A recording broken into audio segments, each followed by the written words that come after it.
Alright, so apparently, this gal Rosanna, who's been a person talking about the Mr. Beast thing, because this just keeps, the gift that keeps on giving is this Mr. Beast ordeal, as we know, has come up with a document that is apparently leaked.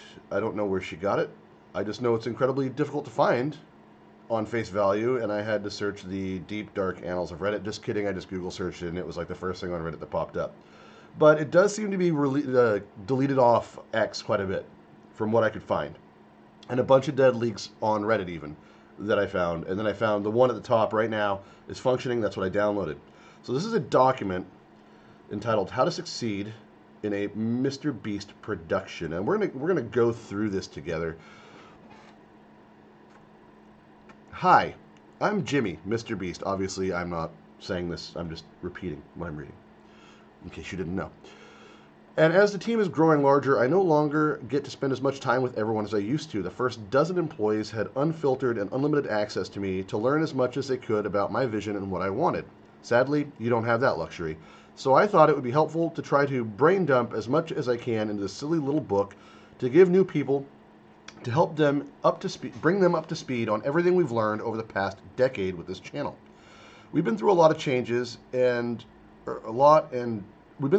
chances are most of the problems you face we've dealt with. So I genuinely believe if you attentively read and understand the knowledge here, you'll be much better set up for success. So if you read this book and pass a quiz, I'll give you $1,000. Sorry in advance for all the run-on sentences and grammar issues. I'm a YouTuber, not an author. Ha ha. Fair. Sounds legit. Sounds like an employee handbook with a $1,000 prize if you pay attention. How many pages is this document? Oh my God. Oh my God. 36 pages. A 36-page booklet that if you can pass a quiz on... Now, that seems like a difficult task, but most quizzes in companies like this, when I've had employee handbooks that have a questionnaire at the end, it's usually 5 to 10 questions that are pretty simple answered questions. Things that stand out, things that they made clear, points that they were not like... They were saturated into your mind by reading it. So let's see what this document is like. First of all, this is not a rule book. That's good. I need to kick this thing off by saying the purpose of this is not to give you a bunch of rules to follow. On top of that, I want nothing in here to be taken literally, okay? He doesn't want anything to be taken literally. That's a weird employee handbook. What we do is complex and changes based on the situation. Okay, that's fair. So it's more of a guiding principle. I need you to repeat this in your head 3 times. I will apply everything I read with a grain of salt. Okay, there we go. So it's a grain of salt thing. This is not an inclusive list of everything. I hope this inspires you with questions, and to come to us to learn more. Good Lord, I'm having struggles with words today. So that sounds like standard, don't take it too seriously kind of thing. Not really standard for employee manuals, but, it's definitely, I can see where he's coming from. If I were to write an employee manual, I'd try to put my personality and humor in it instead of just being boilerplate standard. That said, if the whole document plays like this, it might cause some issues with human resource stuff later on. Prelude. I don't know what this means. Okay, he's got jokes. I could make a separate book for creative, a separate book for production, a separate book for editors, etc., but I think that'd be dumb. Everything we do here is interconnected, and the more you understand about that, what others are doing and trying to accomplish, the better set up for success you will be. Fair. That's a good idea. So this will be information about all parts of Mr. Beast Productions, and I advise everyone to read it in its entirety. A good example of this is James Warren. He understands every single part of this company at a deep level, and as a result, we can make serious decisions faster than anyone else. The stuff you will be reading about, he knows like the back of his hand. I've seen a team of 5 people work on a project for a week just to give up and James solve it in 30 minutes. I say this not to flex for him, but to show the power that comes when you understand everything in this book deeply. The more you know about why we do things and what we are trying to accomplish, the better off you'll be. So let's start off with some basic stuff. So about that is an interesting thought there, that he can solve it all in 30 minutes. Look, he was with you from the beginning. Knowing everything in the handbook isn't going to give you all the insights this guy's going to know. But I do understand if it's just a base guideline, which is, again, take this with a grain of salt, as he says in his own words. If Jimmy did, in fact, write this. Again, this is an alleged internal leak document. I don't know if I started off that. I'll put it in the title. So what is your goal here? Your goal here is to make the best YouTube videos possible. Well, yeah, that makes common sense. That's the number one goal of this production company. It's not to make the best produced videos, not to make the funniest videos, not to make the best looking videos, not the highest quality videos. Man, he's just hiring me. I don't do any of that stuff. It's to make the best YouTube video, well, that leaves me out, possible. Everything we want to... Everything we want will come if we strive for that. Sounds obvious, but after 6 months in the weeds, a lot of people tend to forget what we are actually trying to achieve here. That's understandable. In any company, when you are spending a lot of time developing and evolving with the company and with your coworkers and with knowing more and more of what you're doing, you tend to build your own idea of what you need to do at that company. You want to make it with you want to put your mark on it, because we're individuals. That's what we're going to do. It does make sense to try to chip that away a little bit just to keep company focused, because that is the overall goal. As you're an employee of a large company, you should be focused on the company's health overall, not just what your individual goals are. It doesn't sound like he's trying to strip you of those goals, but it does sound like the goal is to spend time learning and focusing on what the goal is. I don't know how traditional media does things. I believe you, Jimmy.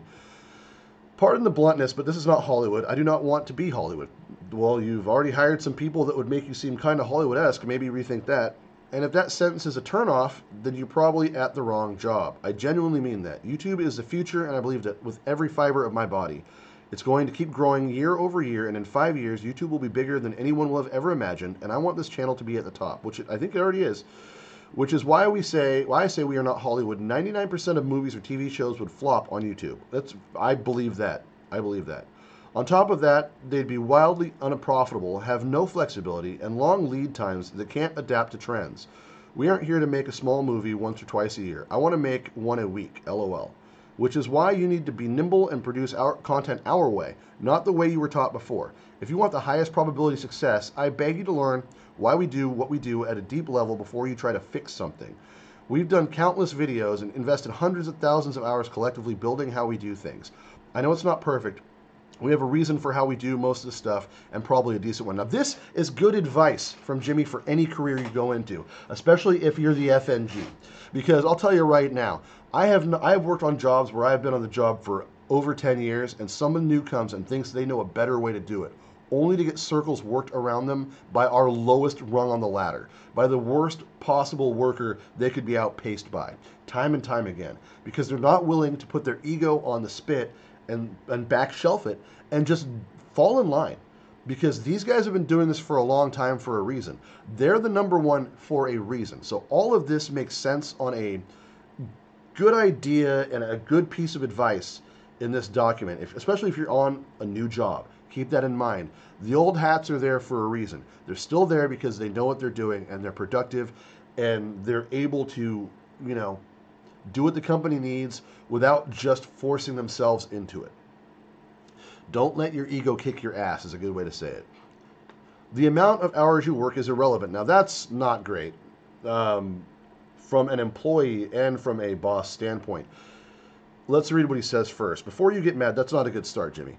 That's two bad starts to one paragraph. Before you get mad, recall the story about James solving a problem in 30 minutes a team of 5 couldn't in a week. In that example, does it really matter how many hours they worked? Obviously, we want grinders that put in the hours and love you guys to death that do. But at the end of the day, you'll be judged on results, not hours. We're a results-based company, good. Get shit done and move the goalposts. Okay, cool. So it sounds more like he's not worried about you guys getting paid hourly. You're probably incentivized with, commissions, not commissions, but brain stoppage there. You get a salary. That's what I'm trying to say. So salary-based, probably bonuses there. If that's what he means, great. If he means we expect you to work a long hours and put it in, or you're not doing good, then, and that's what it sounds like he's not saying, that would be the problem. So I think he just could have worded that a little different. The amount of hours you work is irrelevant, and before you get mad, I'm glad he added that caveat. Before you get mad makes more sense now. It sounds more, and he hasn't said it very well, but it sounds like he means don't have to worry about working a lot of hours as long as you do the job right and get it done quick. That's more important than results. And I'm a results person too, so I appreciate that. I only want A players. I don't know what that means. As I type this, I realize it may not be the wisest to categorize everyone into 3 buckets. but this is how I believe we should look at everyone a part of the production team. You're right about your grammar, Jimmy. You're either an A player, B player, or C player. There is only room in this company for A players. A players are obsessive, learn from mistakes, coachable, intelligent, don't make excuses, believe in YouTube, see the value of this company, and are best in the goddamn world at their job. I enjoy that to a degree. I do understand why he's using 3 buckets, I think, and I'll get to that in a minute after I read this and see if I'm correct. Let's see. B players are new people that need to be trained into A players, and C players are just average employees. They don't suck, but they aren't exceptional at what they do. Aren't? A-R-N? A-R-N? T. Okay. Exceptional at what they do. They just exist. Do whatever and get a paycheck. They aren't obsessive and learning. C players are poisonous and should be transitioned to a different company immediately. It's okay. We give everyone severance. They'll be fine. Okay, a few things here, Jimmy. I'll address the bucket thing first. I get why you would categorize three things. Well, it sounds like he understands there's caveats to each category. A players, yes, his description of A players works pretty well. It's a little obtuse when he goes to B players. And C players, what do you mean by just average, man? Like your ability or lack thereof to spell the word aren't? Like ARN and T are not aren't, Jimmy. That's not exceptional, okay? Back to the grammar thing with you, sir. I don't really care that much about it, but he probably should have had someone look at that first. I know spell check is a thing that even Jimmy can afford to use. It's free on most software. I'm guilty of it too, man, especially when I type on my cell phone. My thumbs just don't like my cell phone. Chapter 1. What makes a YouTube video viral? I spent basically 5 years of my life locked in a room studying virality on YouTube. Not virility, that's a different thing. Some days, me and some other nerds would spend 20 hours straight studying the most minor things. See, that's dedication, and I can appreciate that because he wants to make a good product, and he wants to be the best. That kind of drive, and that's a good trait for him to have. I kind of can understand reading this with a little more insight if he really did write this, which I'm thinking he did. Why some of the accusations about him are made as, you know, not caring as much as you would think about the person. And I feel like that's not fair to a degree with him. I feel like he's got a lot on his plate. He figures, I can do it, everyone else should be able to do it too, as long as they listen to what I have to say and what I've learned. That is a dangerous thought to a degree. It's a dangerous leader, I found, that poisons the well pretty quick for his employees if your leader thinks he knows absolutely everything and that you have to listen. It doesn't sound exactly like that's what he's saying, but it definitely leans in that hubris direction there.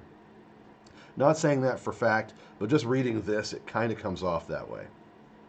I like the obsession, though. Not everyone has the ability to spend 20 hours in a room, Jimmy. But that's why he's written this nice little 30-plus page book. Minor things like, is there a correlation between better lighting at the start of the video and less viewer drop-off? There is. Having good lighting at the start of the video. Haha. Or other tiny things like that. And the result of those, probably 20 to 30,000 hours of studying, I'd say, I have a good grasp on what makes YouTube videos do well. I would have to agree with him because the proof is in front of you with his page. He has 300 million subscribers or something. That's the most at all, I think. So, I mean, as a results-based person, I can understand, I can agree with him that it's worked. The 3 metrics you guys need to care about is click-through rate, average view duration, and average view percentage. Make sure you know those abbreviations because that's how most people refer to them. Up first, we'll talk about CTR. This is important no matter what department you work in. CTR is basically how many people see our thumbnail in their feeds. And by the way, guys, if you haven't read this yet and you're starting at the company, these 3 things are absolutely going to be on that questionnaire, that quiz at the end. 100% based on just being someone who's been a boss, been a manager, has a company, has had companies, and had to come up with stuff like this. Those are going to be the questions that you're going to find. Just a heads up. So put those in a little memory bank. I'm not going to because I can't. This is important no matter how hard you work for. CTR is basically how many people see our thumbnail in their feeds divided by how many that click it. if 100 or if 1 million, 100 million people, I can't remember that many zeros, 100 million people see our thumbnail and 10 million click on it, that means 10% clicked and we have 10% CTR. This is what dictates what we do for the videos. I spent 50 hours in my front yard is lame and you wouldn't click it. But if you would hypothetically click, I spent 50 hours in ketchup, both are relatively similar in time effort, but the ketchup one is easily 1,000 or 100%, 100 times more viral. Jesus, brain. An image of someone sitting in ketchup in a bathtub is exponentially more interesting than someone sitting in their front yard. He's right. He's right. Titles are equally as important for getting someone to click. A simple way to up that CTR even more would be to title it "I survived" instead of "spent." That would add more intrigue and make it feel more extreme. In general, the more extreme, the better. I don't like bananas. Won't perform the same as bananas are the worst food on earth. Now, if you're in production or creative, you might be wondering, why does the title and thumbnail matter to me? Expectations is why. This is a good call. Good point. The title and thumbnail on the videos you will be producing set the expectations for the viewer for your video. Imagine you clicked on the video titled "World's Largest Bouncy Castle," and the thumbnail had a giant yellow bouncy castle beside a bunch of huge buildings. Then, when the video plays, it's not a yellow bouncy castle, it's red. It's also not the world's largest. It's also in a field with no buildings in the thumbnail, like the thumbnail. You'd feel like you were lied to and click off because the video did not meet the expectations of the title or thumbnail. This is why you must know the title and thumbnails of the video you are making. How can you know how to start your video if you don't even know what expectations of viewers have of you? Okay, so that's good. Now, I feel like I'm not going to read any more of this section for a reason. This is internal shit for him. I don't want to give away his trade secrets too much. You guys can find this document yourself if you want to formulate your YouTube channel around it. I'm not going to do that personally because I don't feel like it's respectful. Not because I feel like I'm not going to be able to do it myself or like he wouldn't be better, because he is exponentially better at this than I am for sure. But I don't want to take his fire or steal his idea by reading this. I'm reading this now and I'm just trying to think, man, how can I not do these things the same way as him now that I've read this document? So I'm going to skim through some of this and just look for titles on these headers. I don't want to look at all his stuff and images here. I feel dirty doing that. It just doesn't seem right to me. Creating content. Yeah, this is all just basic stuff. Okay, video everything, fair. Save the negatives. Fair. It's your fault, not track the contractor. This I do want to read. I know I already talked about this, but if there's one thing I'd really love to impose on you from all this writing is that you can't just dump and forget your projects. I can't stand when people dump and forget their projects on a contractor and then the day before the shoot blame them when it's not ready. That's on you, not the contractor. This is good. That's actually good stuff, and it's good to hear as someone looking to go into a job, something to think about. Something that if you already work at a company and you want to just dump something off on the next guy down or someone you've hired to bring in to make your workload a little easier, don't just give them the easiest crap or the hardest crap so you can take the easy way out. My wife has a coworker who does this all the time with stuff.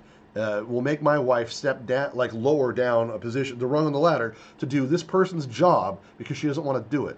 And my wife, who's somewhere up here on the totem pole, ends up taking the extra time when she's already busy to do this person's extra work. This person is not well liked at this company.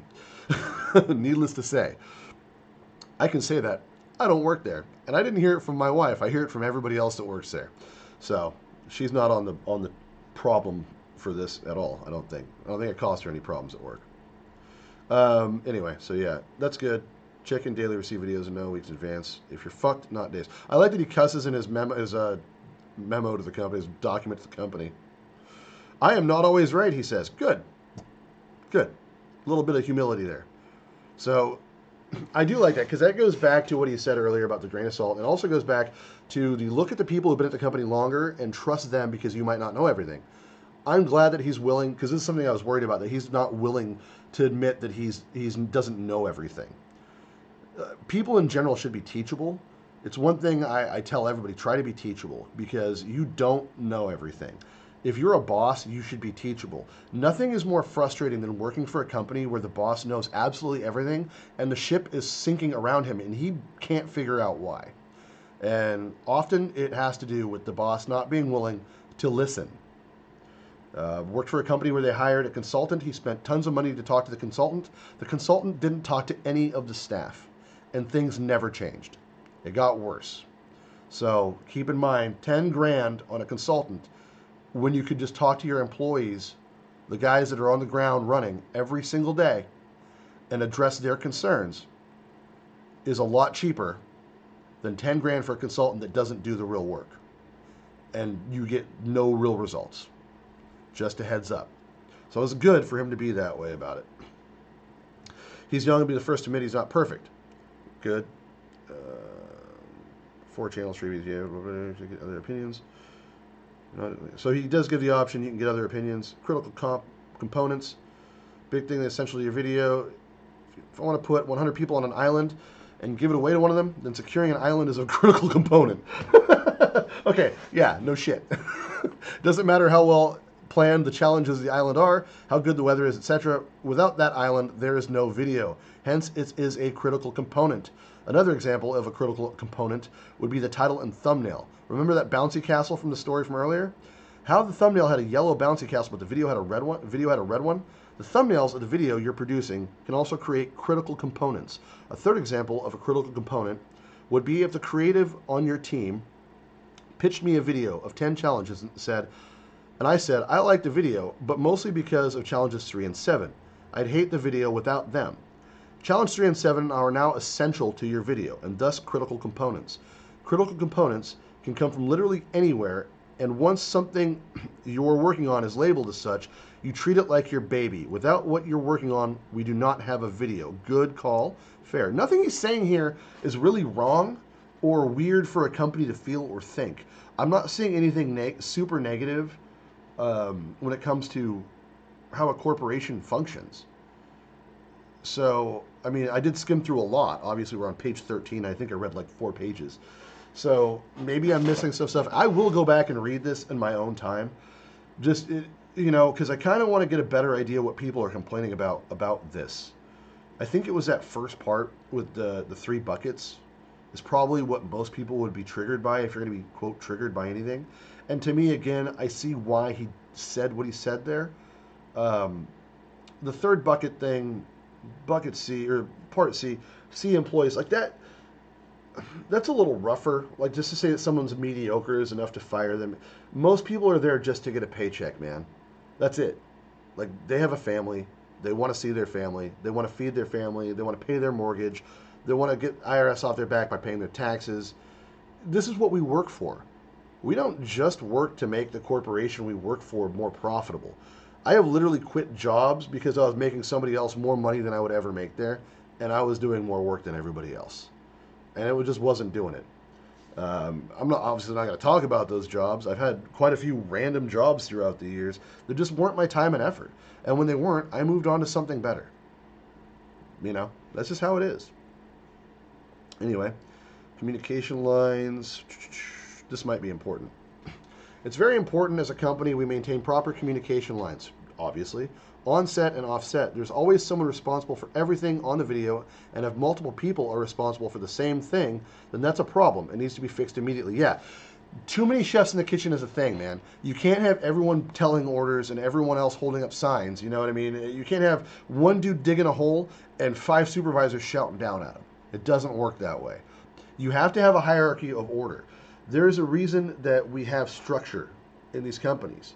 You know, you get your lead, and you get the people below that, and below that, and below that. It's important stuff, man. That ladder is really important, and communication especially. When there's an when there's been an emergency in my family, here and there, my wife is usually the intercessor for all the family. She's usually the one that disseminates information for everyone, because she is able to track all of that information without coagulating the conversation with a bunch of unnecessary information or bad information. She has time to disseminate it, to break it down, and then disseminate it to everybody what's the most important thing. When we've had deaths in the family, she's had to do this. When we've had other events go on, she's done this. And it's not that I'm not good at it. I was usually just busy with something else. And so she would put it together better. And she gets along with my family better than I do half the time. So it works out that way. But it's always important to have someone to be the main line of communication up the ladder. Everybody else communicates to that person, funnels that information they take to the next person up because they've got that experience to take that information that's necessary and move it forward up the ladder. Important stuff. If you skip and just go below you, prize must then call. Prize must? If you skip and just go below you, prize must. I don't know that word. Prize must then call and let people in charge know. Let's say you're a production coordinator and you call a writer and tell him you need some bits about a sandwich being cooked with lava. Seems harmless. Also, who cooks sandwiches? Except now Tyler, head of creative, has no idea what his writer is working on, and worse, doesn't know that's an option when he directs the video. Will, head of production, also has no idea this has been set into motion, and when planning and tracking the progress of the video, doesn't know how to account for this. Willie, or Wooly, there's that C key work there, Jimmy. WLLI is probably going to be Will. Later finds out about it and assumes Tyler approved the bit and starts planning on how to make lava, and then wastes 3 days making lava until Tyler catches wind, and then Tyler asks her why she's making lava, and she has no idea, and everyone's confused. I'm confused by this entire paragraph. This is what happens when you don't follow proper communication lines. If when this bit was requested, Tyler and Allie were called first, days of bullshit would have been saved. Seems simple, but it happens dozens of times a week and causes tons of double and triple work. Fair. I mean, he's not wrong in that. I know it's kind of a convoluted paragraph there and hard to read, but it does make sense. You know, line of communications, one person disseminating information correctly and giving the information to the other guys underneath him. It works the best that way. It always has, always will. Otherwise, you're playing the telephone game. Creativity saves money. Okay, always have a backup day. Fair.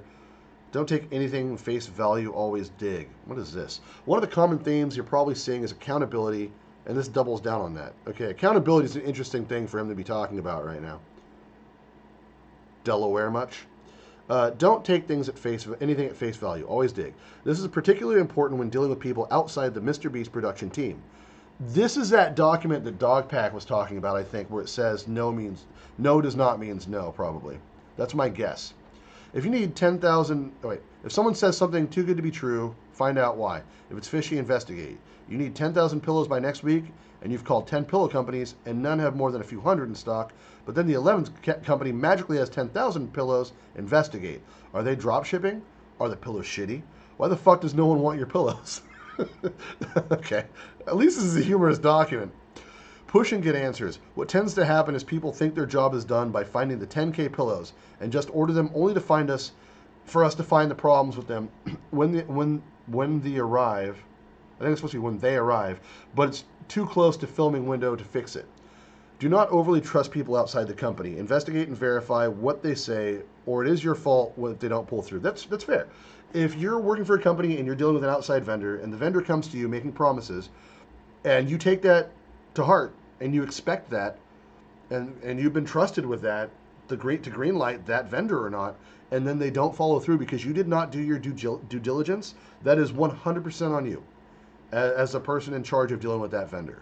There's no other way around it. Unless your boss goes, I don't care, do it anyway, then you don't have an out. Just a heads up. So don't think you can just blame vendors if you've been giving that direct authority to make that decision. Higher form of communication. Okay, that's going to be the same kind of thing. Own your mistakes. Delaware. Nothing comes before you Prios. Okay, when you're being assigned tasks, you should have what we call a prio list, a priority list. If Ali says your prios are to get a Lamborghini under 200K, get it wrapped in anime characters, make a custom steering wheel, then nothing on this freaking planet is allowed to come between you and getting those priorities done, prios. If the other team asks for your help and you spend 2 days helping them and fall behind on getting your Lamborghini secured, that's your fault. If the studio is burning down and you stop working to put the fire out and don't get the Lamborghini, that's your fault. Bullshit. I know he's joking, says jokes, haha, but seriously, don't let anything become for you in the Prios. Listen, the Lamborghini thing is obviously, or the burning the building down thing is obviously a joke. He can't expect that of you not to at least try. Also, you're not obligated to put out a burning building. I don't care what he says. If he changes his mind somewhere, you are absolutely not responsible for putting out a fire in the building you're in. That is not your job. They cannot hold you liable for that. That is a law. I don't think he's going to ever do that, but just a heads up. That particular thing, you're fine. Use consultants. Again, we talk about consultants. Make sure they're good consultants. I'm not going to read this paragraph. Math science, vision, approvals, budget. Everything you need can be solved by one of these 5 things above. Use math, science, one of these 5 things above. Fair. In the title. Math, science, vision, approvals, and budget. Fair. This is the no means no clause on page 19 that we were hearing about. Here we go. When dealing with people outside MrBeast Productions, never take a no at face value. If we need a store to buy everything inside of it, and you call the local Dollar Tree, and the person that answers says, no, you can't film here, that literally doesn't mean shit. That's not true. Talk to other employees. First of all, if I'm working at a place and you ask me that, and I know I don't have authority to do that, and you keep bugging me, I'm calling the police and having you removed from the premises. I don't care who you are.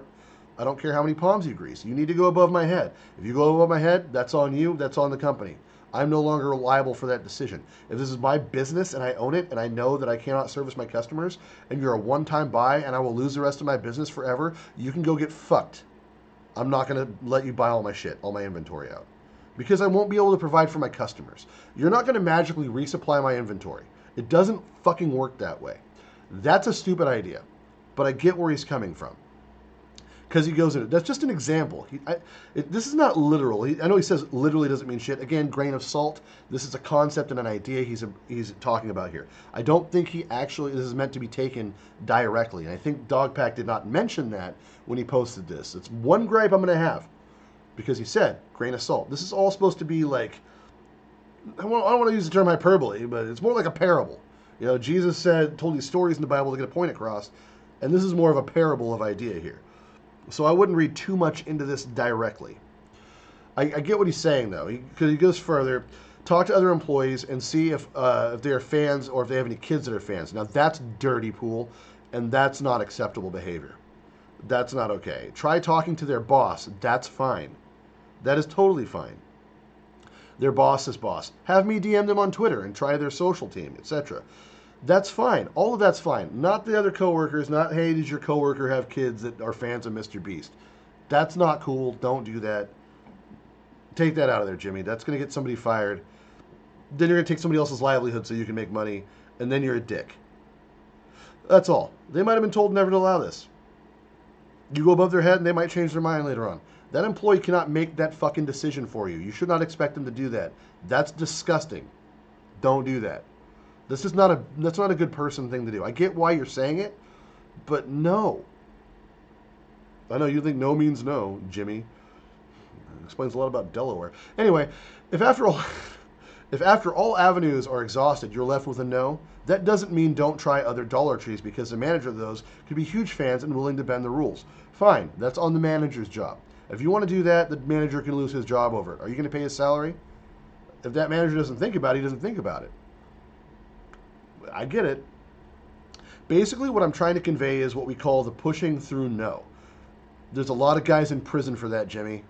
A lot of guys in prison for that. Don't just stop because one person told you no. Stop when all conceivable options are exhausted. This is one of many tools that, when combined dramatically, improve your probability of success when producing here. Look, I get what he's saying. I don't agree with it to a degree, but I do understand, at least if it's looked at as a parable, as an idea, as a concept, it makes sense. There are other stores, there's other places and other people that might be willing to work with you. If you actually do some of these things in practice, it's not good. Not all of them, obviously, going above their head, talking to their boss, say, hey, your employee doesn't have the authority to do this, so I'm contacting you because I don't want to get them in trouble. Try that. More fucking ants with honey than vinegar, dip. That's all there is to it. You don't have to be a douche and ruin someone's life over it. Please do not come in and only work on one video during the workday. Dude, this will set you behind faster than fucking anything else, dude. If you're focusing on 3 things instead of the one thing that you need to prioritize, you're gonna fucking fuck things up. I don't agree with that. If you're time allotted throughout the day to work on something, or if you're scheduled yourself to work on multiple projects a day, fine. But you have to have a time crunch there. People can only do so much multitasking before things get fucked, Jimmy. So I don't know about all that. Yeah, be able to hold a camera, fair. I get it. 1 out of 10 good, 10 out of 10 bad. Interesting. YouTube has a feature that compares a new upload's performance to the previous 9 videos and tells you how the views rank in their first hours. In the first hour, 2 hours, 3 hours, 4 hours, etc. This is what it looks like. Okay, I'm not going to look at his stuff. Is this content there? But I think I know what he's getting at here. Okay, he's almost done with this particular chapter. Good, because we have fucking 30 more pages to go. No, I'm just kidding. I'm not going to read all of it. Random things you should know. Do not leave constitants? Constitants. I think he means contestants. Waiting in the sun. Ideally waiting in general for more than 3 hours. Squid Game, it cost us. Squid Game, it cost us. He must have got tired when he was writing the rest of this document, man. I'm not going to read that. Spectacles are videos that only MrBeast channel can do. Not every video should be a spectacle, and we realize these videos are hard, but that's the point. I hate having tons of people on set. If someone is necessary, then that's fine, but if not, kick them off set. Fair, that's good. Have them watch behind a monitor. Create an environment where contestants also feel natural. Fair. That doesn't upset me. That's normal. I'd rather be honest with each other than nice to each other. Okay, yes and no. Do not talk down to talent or do anything that okay, look. You just contradicted your own statement. I need them to be happy and in good moods, and those boys are special to me. Ideally, most talks with talent, Chris, Carl, Chandler, Nolan, go through me, Ollie, or Taylor, to avoid confusion amongst them. Me like simple, good. You spell simple. The simpler, the better. Apply with a grain of salt, he says. We pivot a lot, meaning don't take it too simple. We pivot a lot, be ready to have everything flipped on its head in a moment's notice. Okay, I'm going to stop there because, man, I'm already fucking how long into this video? I wasn't even paying attention. There's 30 minutes into this video, and I haven't even gotten halfway through the document. So, this document, I don't understand why it's so difficult to find, aside from it might give out some trade secrets. That would be a real reason to take it down and try to get rid of it. That's why I skimmed over those, more to be respectful of his trade secrets, because honestly, he worked hard to get those, to come up with those ideas and concepts, so I can appreciate that. But I don't see this document being super egregious overall. There's some things that are kind of shysty. Beyond that, I don't see anything kind of legal. I don't see anything that's legal issues. I don't see anything that's like super questionable. So, you know, there's some moral guidelines in there I see that are a little easily fractured. I haven't finished it. If I find more as I read further, I'll make another video and highlight those directly and cut to the chase. Anyway, guys, we'll see what else is in store for us with the never-ending drama of Jimmy the Beast. I like to call now Beastgate 2024. Peace out, guys.